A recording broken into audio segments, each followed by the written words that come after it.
The first story is submitted by Claire. Thank you very much, Claire. It is called This is the Origin Story of No, in brackets, Money in the Bank. And we've got Thom and Andrew reading this one. So whenever you're ready, take it away. All right, Andrew, we're doing this in like a paragraph each. Yeah, is it the one? Is it the one titled "No Money in the Wank Bank"? No, it's not that. No. Hold on. Can you What's tell it we were titled? prepared? This is the origin story of No Money in the Bank. I think the file name is CM. I'll start while Andrew looks. Lord Thomas. Come on, man. Okay. Go. Yeah, I got it. Go. Lord Thomas sat at the dinner table the way a disinterested child would sit at a first enforced piano lesson. Accurate. Oh, I am a lord. Small body frame with sad shoulder stuff, and head dropped slightly to one side. He eyed the mashed potatoes on his plate with a look more of disappointment and disgust. Lord Dark had left the skins on again. Despite several requests for him not to, the lord in question sat opposite him, the same height as himself, but far bulkier and rotund. He was gorging on food at random, taking large gulps of wine between and sometimes during mouthfuls. A drop of almost purple wine had begun to run through Lord Dark's stubbly excuse for a beard, and Lord Thomas decided he was no longer hungry. Andrew, that's you. Eat! I've paid a hefty price for all of this, said Lord Dark as he lazily weaved the knife into the intricate platters of food all around the table. Yet did not take greedy eyes off his plate. I think it's becoming really obvious that neither me nor Andrew can read. I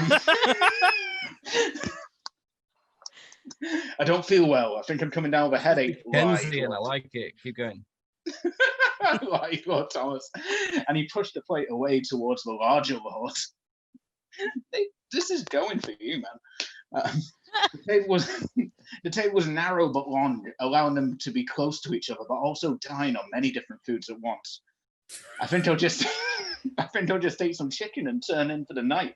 He reached over towards the pile of roast chicken legs to grab a couple in case his appetite returned, but Lord Dart's left hand darted out to grab him around the wrist. The fork abandoned on the plate. I think I'm about to grab your cock. Right. Funny, Lord Dark said.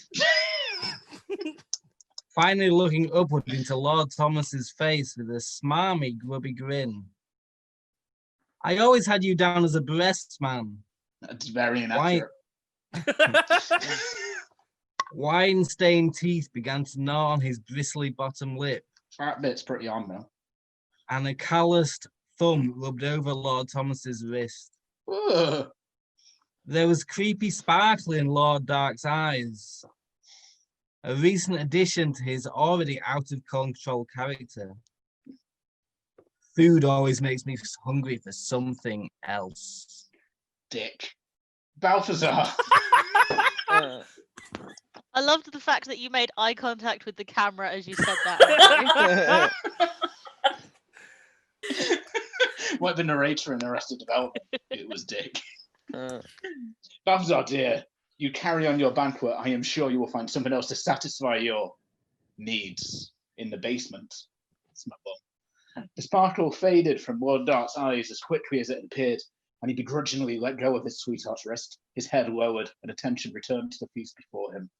Lord Thomas quietly lifted his chair slightly to avoid it scraping on the dining room floor, turned his back to Lord Dark, and made it a few steps towards the doorway. It's me. Yeah. If a paragraph It's ends... not like it's our anniversary or anything. Oh, we're together. Okay. The words came out softly and barely understandable between the chewing. But it was not enough. It was enough, in fact. It was enough. Sometimes it's not enough, sometimes it is enough. This time it is enough. This is Lord Thomas froze for half second on the edge of the doorway. He had forgotten. Only the first time in 12 years, but he had forgotten nevertheless. And that simply wouldn't do. He pressed on into the hallway of their shared summer house and up the stairs to their bedroom. How can I possibly make this up to him now, he thought as he dressed for bed. I can't change my mind at a whim like that. I'll have to consult our patron. Yes, that's what out of this is getting super D&D. We got a fucking patron. Carefully, he opened the wardrobe with a rattling drawer that Lord Dark always insisted he would fix and never had, and found the necessary robes for the summoning ritual. Their wonderful patron had granted them many boons over the years. Do you not know what a boon is? No. It's like a good bonus. Okay. No reason to suspect this would be any different. A small side table was set under the window, and Lord Thomas. What is going on with this? Does anyone have any idea, like, what the narrative is, like, just roughly?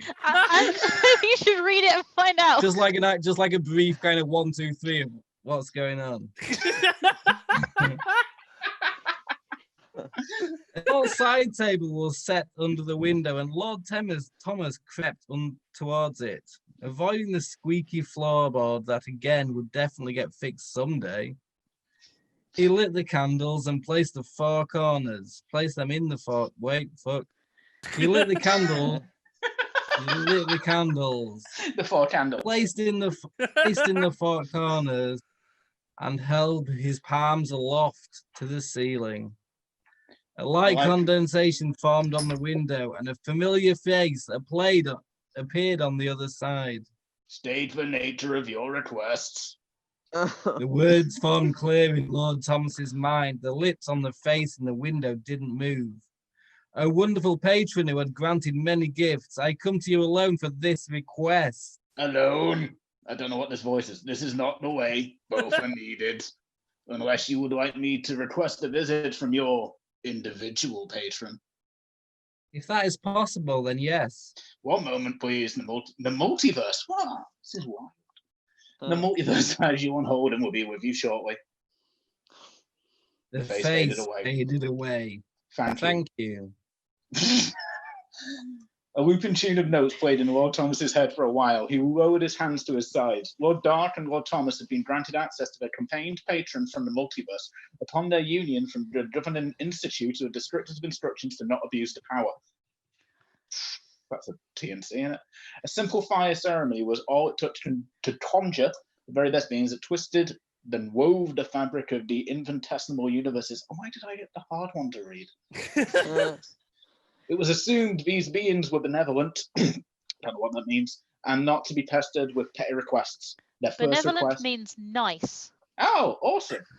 That's cool, isn't it? This feels like such a popcorn read in year 8, you know, when like they just pass the paragraph around and be like, I know what this word means, teacher. And be like, I love how Tom and Andrew have managed to fail at taking it in turns to read paragraphs. Literally like a year 7 popcorn read. Carry on. Their first request had been to live far away, without such an issue looming over them, and it had been granted, along with many petty and trivial requests since. Andrew. Where am I up to? Oh, yeah, sorry. This universe had discovered what lay beyond death. Rebirth in a different universe. And it was possible to influence what kind of life a person would live next. Something with more adventure. Something with more peaceful. Was more peaceful. Being reunited with a loved one. And so on. They may live a completely different life. Or one with very minor details changed. They were entirely free to choose. However, it was also discovered that this crossing of universe was neither untold pain, untold comfort, ultimate comfort, or something in between. State the nature of your requests. The words were lighter and gentler. They were not. It was the same voice. The face even smiled a little bit. Lord Thomas was curious. If I may, Lord Thomas, Yeah, you sound a little bit more friendly than the patron I shared with Balthazar. His influence is impulsive passion and intensity. That is true. And those are those not what you desired in him in the first place? Is this not what you... Oh, wait, hold on. Is this what you no longer desire to be a part of him? Am I a part of you in this, Andrew? Is it that obvious that this is getting out of hand? There's 2 more pages. Indeed. I must warn you. You were both bargaining away small parts of your soul for several years. His far much more than yours. We have rearranged this existence of his so many times. His patron is becoming exhausted. Wait. He's been consulting his own patron without checking in with ours? Is that where all that food and wine came from? Oh, this bit's in Balthazar. Balthazar, go. And another thing! Oh, it's a bit dusty roads. Nice. When I asked for a sub, I wasn't thinking of a sandwich. Please, just stop. Please. Oh, no, you've got me. I can't do the voice. You've got me doing it. Shut up. I'm talking, you meant to listen. Oh, just back up. I'm talking, you meant to listen. You said that. I know. I mean, did you ignore the R on the end of your? No, I said, come on, can we just get through this one, please? How did this happen? How did a universe with the best scientific minds and most proficient magic users gain access to the controls of the multiverse and turned out this arse badger of an idiot? You're an arse badger.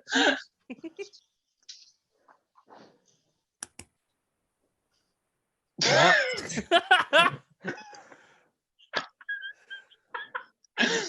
Balthazar Dark was still sat at the dinner table, having completely finished his food, but barely making a dent in the many, many cases of wine he had recently sold the very last of his soul for. You would do that, in fairness.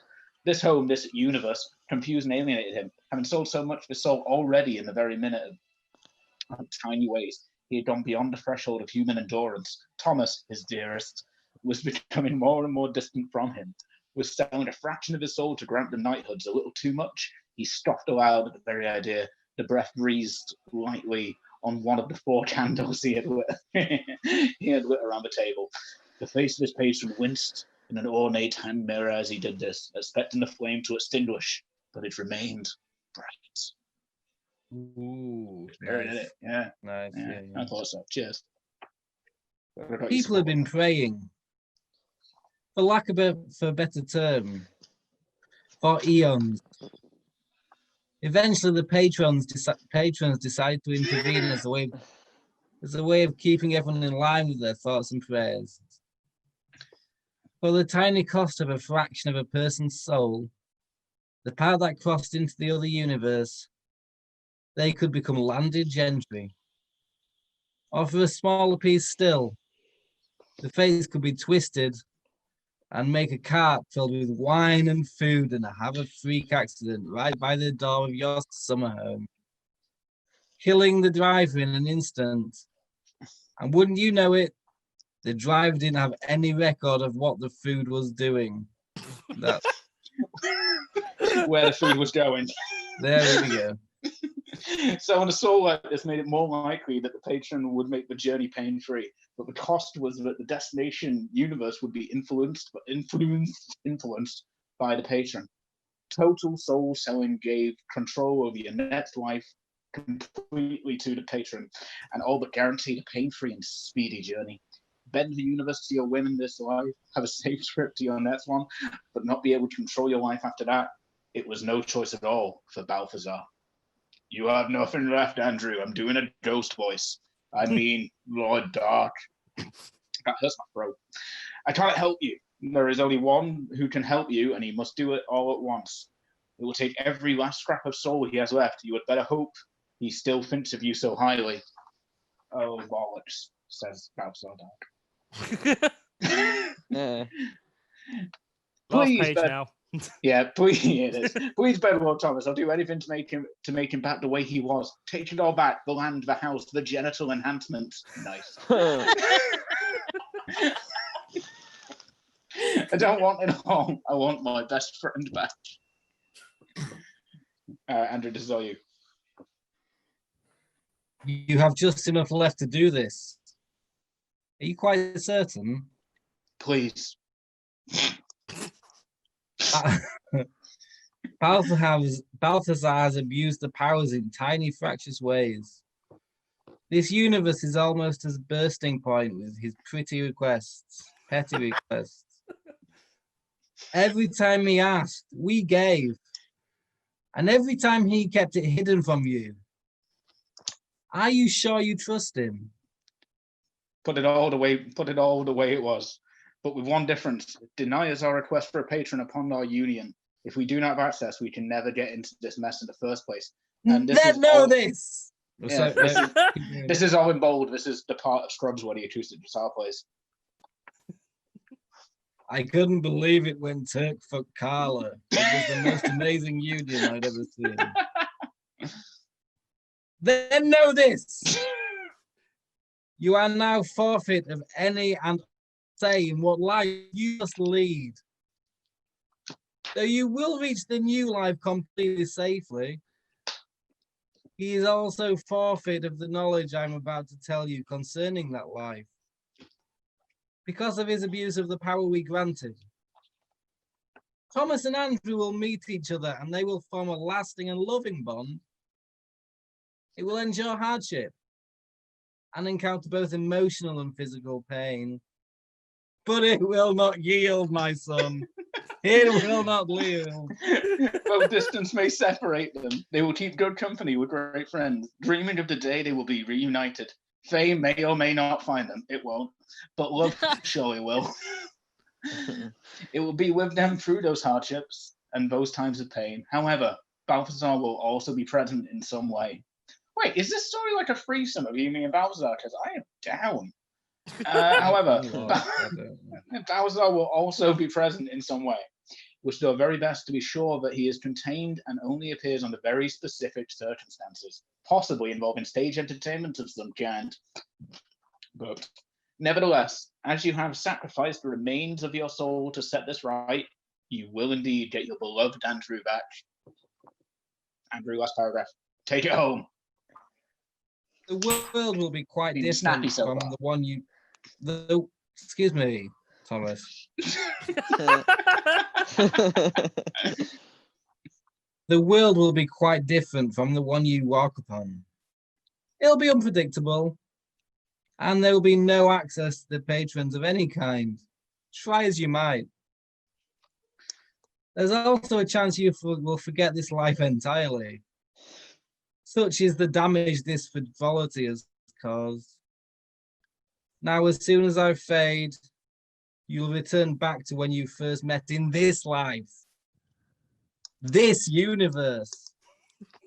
You'll retain all the knowledge I have given you just now, but will be unable to tell Andrew.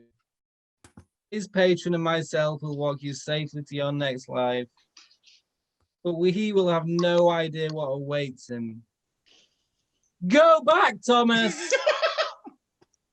Back to when you were both young and eager, and with absolutely no money in the bank. That's our name. That's the end of that. They said it. They said the title.